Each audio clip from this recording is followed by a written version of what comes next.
आसाम में हिंदुस्तान निर्माण दल की शुरुआत करके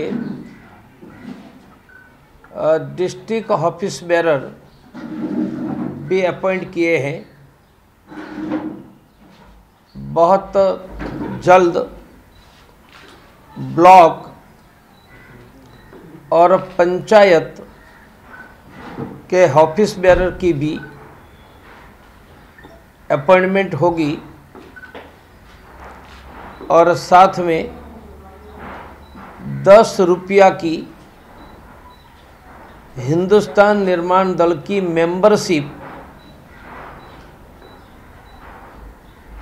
और जो 50 मेंबर बनाएंगे वह सक्रिय मेंबर, उनको आइडेंटिटी कार्ड दिया जाएगा। हम पंचायत असेंबली और पार्लियामेंट के चुनाव समय समय पर लड़ते रहेंगे। कितनी सीटों पर चुनाव वह उस समय की परिस्थिति के आधार पर तय होगा। आज तक हम हिंदुत्व की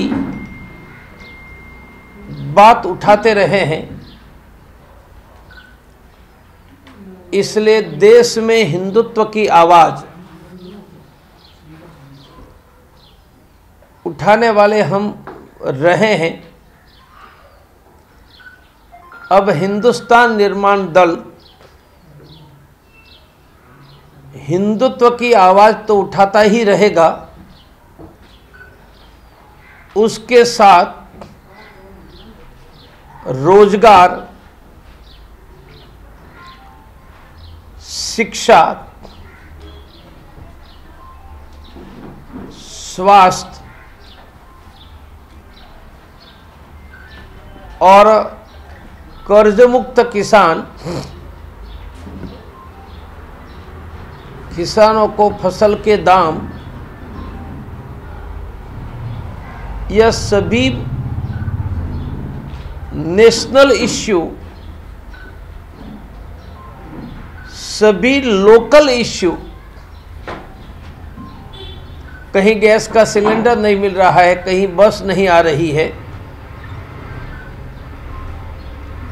यह लोकल इश्यू पर हिंदुस्तान निर्माण दल आवाज उठाने का काम भारत के हर डिस्ट्रिक्ट और हर ब्लॉक में करने का काम करेगा। हमारे एजेंडे में एक हिंदुत्व, अयोध्या में राम मंदिर, 0 बांग्लादेशी मुस्लिम इन आसाम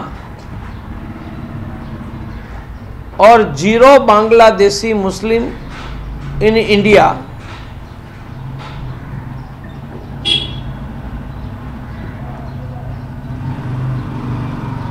कश्मीर में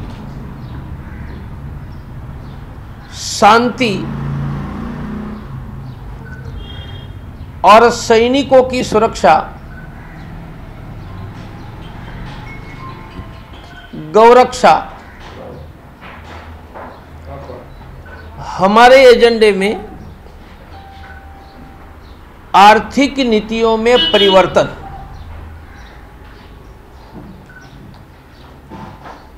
तीस वर्षों से जो इकोनॉमिकल पॉलिसी चली,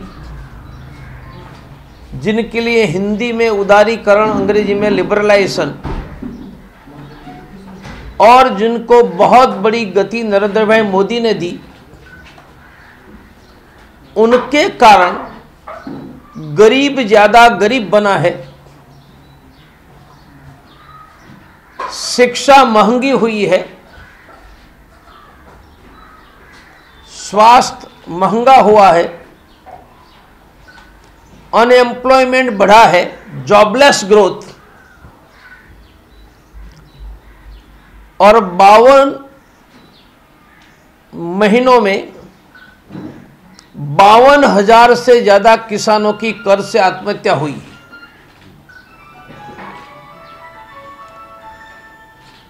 62 करोड़ लोगों की जितनी संपत्ति है, 62 crore property is equal to 9 people property in India. मानी 62 करोड़ की जितनी प्रॉपर्टी है वह 9 लोगों के पास है। हर रोज 10% पॉपुलेशन की प्रॉपर्टी 2200 करोड़ रुपया बढ़ रही है और हर वर्ष देश के 25 करोड़ फैमिलीज में 1 करोड़ फैमिली अचानक हार्ट अटैक जैसे रोग आने के कारण, कर्ज लेने के कारण कर्ज से दब रहे। मैं देश में पार्लियामेंट ऑफ इकोनॉमिक्स, अर्थशास्त्रियों की पार्लियामेंट बुलाकर देश की आर्थिक नीतियों में परिवर्तन, जॉब माइनस ग्रोथ की जगह जॉब प्लस ग्रोथ,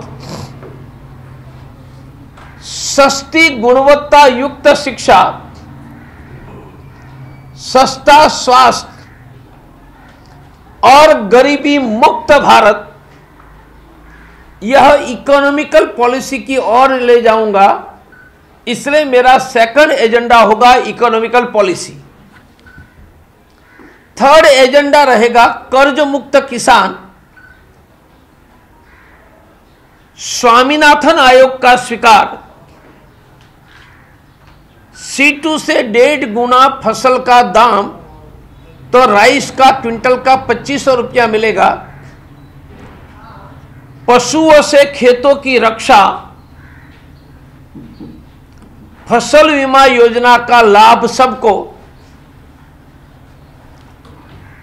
इसलिए थर्ड मेरी प्रायोरिटी होगी किसान। चौथी मेरी प्रायोरिटी होगी शिक्षा व्यवस्था में संपूर्ण परिवर्तन। देश की आज की एजुकेशन सिस्टम अंग्रेजों के समय की चल रही है। अंग्रेजों ने अपनी सरकार चलाने के लिए लोग चाहिए, इसलिए एजुकेशन शुरू किया था। तब कम लोगों को एजुकेशन मिल रहा था, जॉब मिल रही थी गवर्नमेंट में।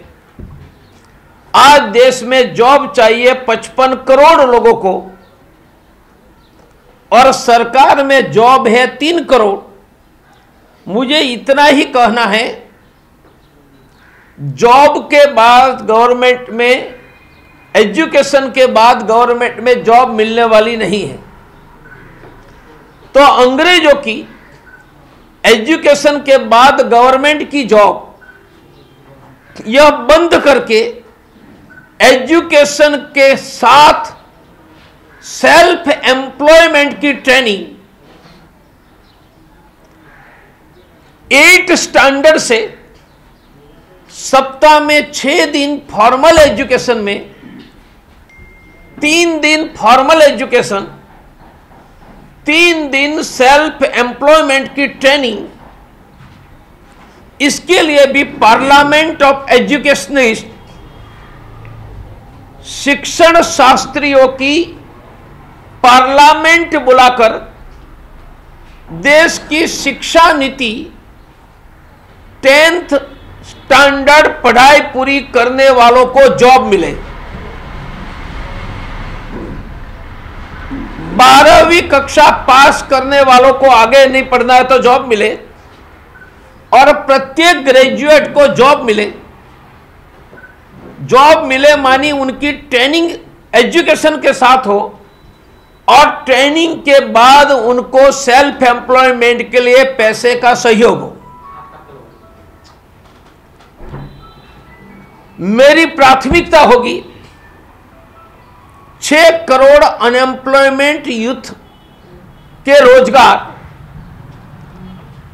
उनके लिए जिस सेक्टर को एनकरेज करेंगे, हाईएस्ट एम्प्लॉयमेंट देता है एग्रीकल्चर। एग्रीकल्चर में एग्रो प्रोसेसिंग को प्रोत्साहन, सेकंड हाईएस्ट 3.5 करोड़ जॉब देता है कपड़ा इंडस्ट्रीज। मोदी जी ने कपड़ा इंडस्ट्रीज पर जीएसटी लगाकर 1 करोड़ से ज्यादा रोजगार कम कर दिया है। कपड़ा इंडस्ट्रीज पर टैक्स कम करके उनको एनकरेजमेंट देकर वहां रोजगार। थर्ड रोजगार है ऑटोमोबाइल्स में। फोर्थ रोजगार है 5.5 करोड़ स्मॉल स्केल इंडस्ट्रीज में, जहां 12 करोड़ रोजगार है। और टाटा बिरला पर मानी कॉरपोरेट कर 28% टैक्स था। स्मॉल स्केल लघु उद्योग पर 5% था। जीएसटी में टाटा बिरला का टैक्स लघु उद्योग पर आ गया, टैक्स आइटम पर आया। पहले आइटम पर नहीं था, कॉरपोरेट पर अलग था, लघु उद्योग पर कम था। जीएसटी में आइटम पर मोदी जी ने टैक्स लगाया, देश में लाखों लघु उद्योग बंद हो गए। मैं बात कर रहा हूं युवाओं को जॉब की पॉलिसी, अर्थात जॉब देने वाले सेक्टर को एनकरेजमेंट। एग्रीकल्चर, कपड़ा industries, automobiles, small scale industries और वॉलमार्ट के सामने दुकानों की रक्षा। यह कुल मिलाकर हिंदुस्तान निर्माण दल की नीतियां रहेगी। यही नीतियों को लेकर हम जनजागरण करेंगे, जनता की आवाज उठाएंगे, देश में युवाओं के रोजगार के लिए आवाज उठाएंगे, स्मॉल स्केल इंडस्ट्रीज के लिए आवाज उठाएंगे, कपड़ा उद्योग के लिए आवाज उठाएंगे, देश की शिक्षा नीति में परिवर्तन के लिए आवाज उठाएंगे और देश की आर्थिक इकोनॉमिकल पॉलिसी बनकर गरीबी मुक्त भारत, सस्ती शिक्षा, सस्ता स्वास्थ्य की इकोनॉमिकल पॉलिसी। आज तो यह देश धीरे धीरे हेल्थ में कॉर्पोरेट हॉस्पिटलों का देश बन रहा है। मानी जो ऑपरेशन 10,000 में होता था वह कॉर्पोरेट अपोलो में 1 लाख में होगा। मैं 1980 में डॉक्टर के नाते दवाई लिखता था, मैंने एक भी टैबलेट 5 रुपया से महंगी लिखी नहीं है, क्योंकि 5 रुपया से महंगी टैबलेट नहीं थी। आज यही भारत में 500 रुपया की टैबलेट बिकती है। हिंदुस्तान में आपको जो 1000 की दवाई मिलती है, वही कंपनी की दवाई 300 रुपया में भारत के कस्टमर को मिल सकती है। हमें देश की इकोनॉमिकल पॉलिसी में चेंज करना होगा। भारत की जनता ने मुझ पर भरोसा किया। सामाजिक सांस्कृतिक क्षेत्र में समर्थन दिया, लोग जुटे। मैं कहता हूं राजनीति में एक बार भरोसा करो, trust me I will deliver. हम जो कहते हैं वो करके दिखाएंगे। इसलिए सामाजिक धार्मिक काम करते रहेंगे। इसलिए अंतर्राष्ट्रीय हिंदू परिषद भी चलता रहेगा, राष्ट्रीय बजरंग दल भी चलता रहेगा। किसानों के लिए राष्ट्रीय किसान परिषद, मजदूरों के लिए मजदूर परिषद, छात्रों के लिए छात्र परिषद चलती रहेगी। पर यह करते हुए हिंदुस्तान निर्माण दल भी पॉलिटिकल चुनाव लड़ने सहित एक्टिविटी करेंगे। ये सब लोग बैठेंगे तब तय करेंगे। अभी निमंत्रण 3 स्थानों से है। अयोध्या से निमंत्रण है, मथुरा से है और काशी से भी है।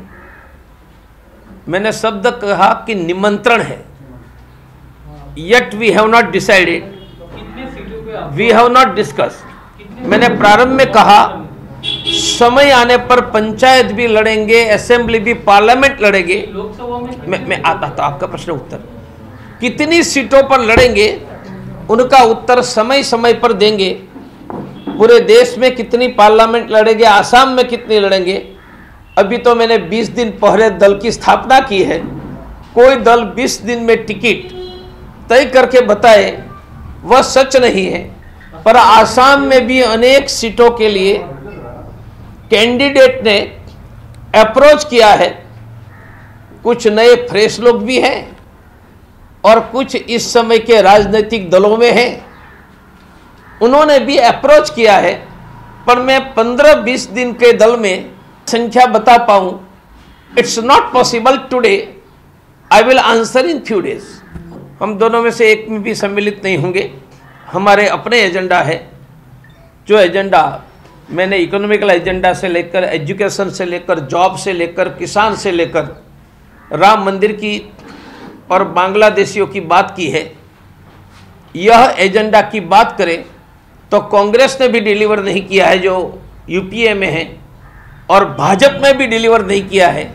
जिन्होंने प्रॉमिस देकर डिलीवर नहीं किया है, उदाहरण के नाते स्वामीनाथन आयोग किसानों का 2006 में रिपोर्ट आया, इसके बाद 8 साल कांग्रेस की सरकार थी, उन्होंने भी स्वीकार नहीं किया।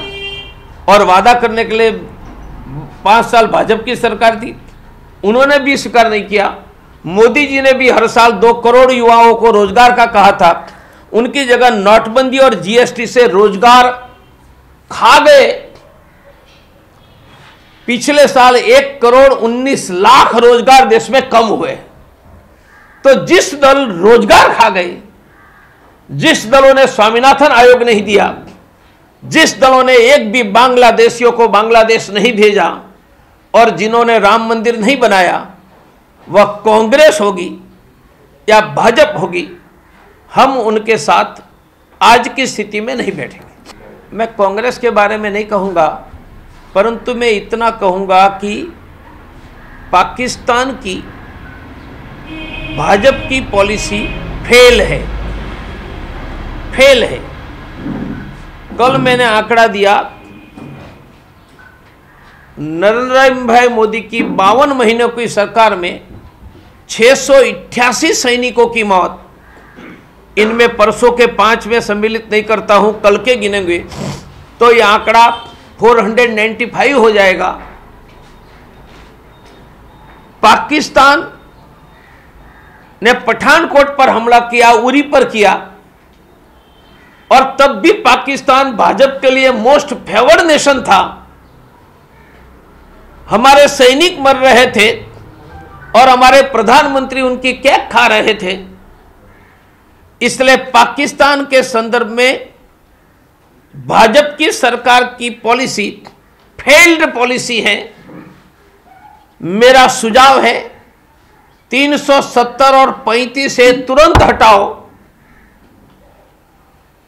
सिंधु, रावी, बियास, सतलज का पाकिस्तान जाने वाला पानी हमारे डैमों में रोक दो। भारत में डैम है और यह पानी भारत के किसानों को दे दो।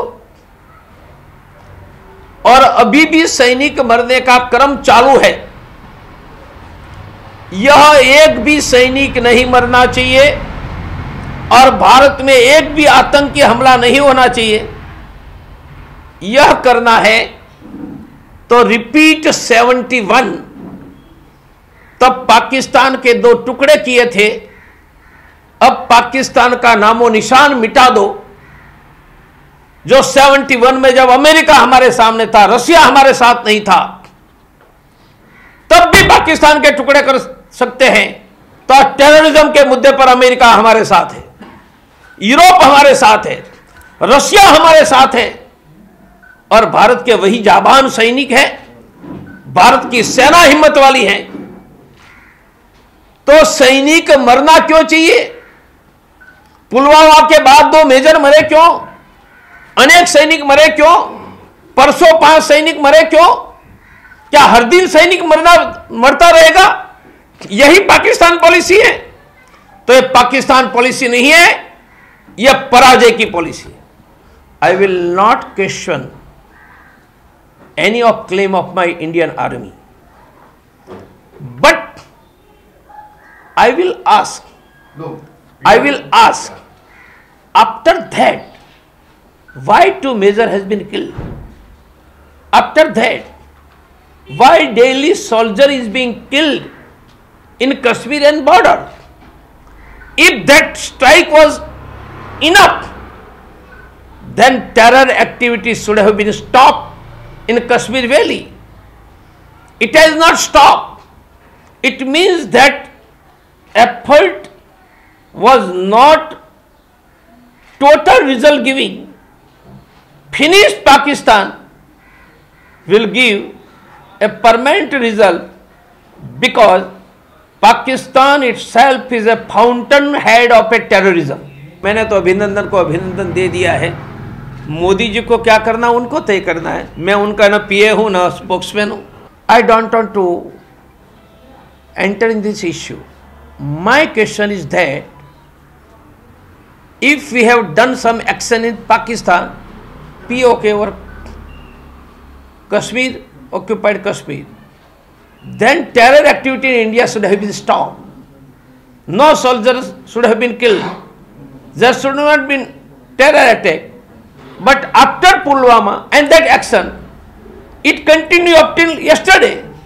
Means this action was not result giving. Finish Pakistan. Only one action will give a result.